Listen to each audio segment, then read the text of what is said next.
Hello mga kainang, minasang konbanwa. Katatapos lang ng trabaho ko as interpreter mga kainang.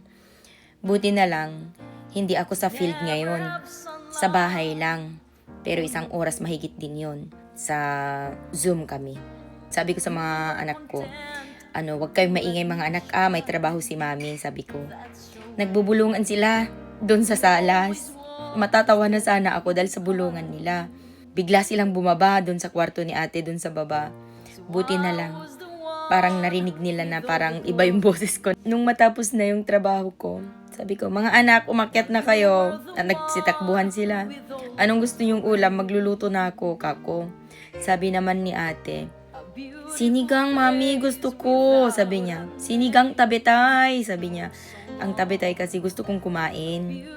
Kain na kain kasi siya mga kainang. Sabi ko, anak, marunong ka naman magluto, diba? Sabi ko sa kanya, Filipino ryori what's kurenai. Sabi niya, hindi daw siya marunong magluto ng Philippine foods. Tapos, sabi ko naman kay Bunso, anong gusto mong ulam, anak ko? Sinigang, syempre, sabi niya. Tapos, sinabihan ba naman ako ni Bunso na, darsem, mami. Mabisin ako ko na anak.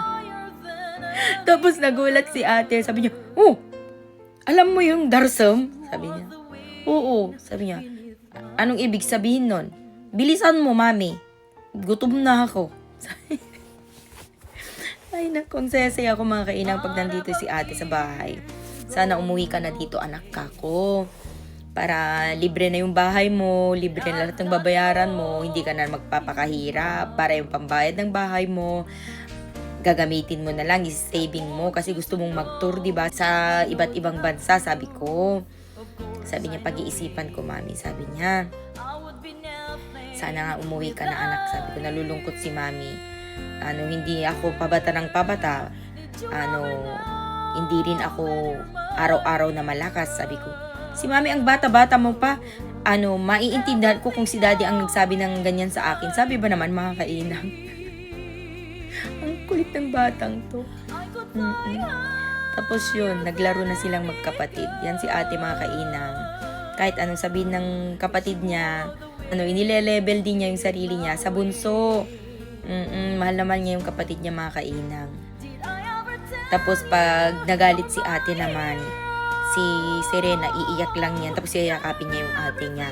Yung hindi siya mapakalit hanggat hindi sila nag-uusap at nagpapatawaran. Ganyan yung magkapatid mga kainang. Kaya tungtuwa ako.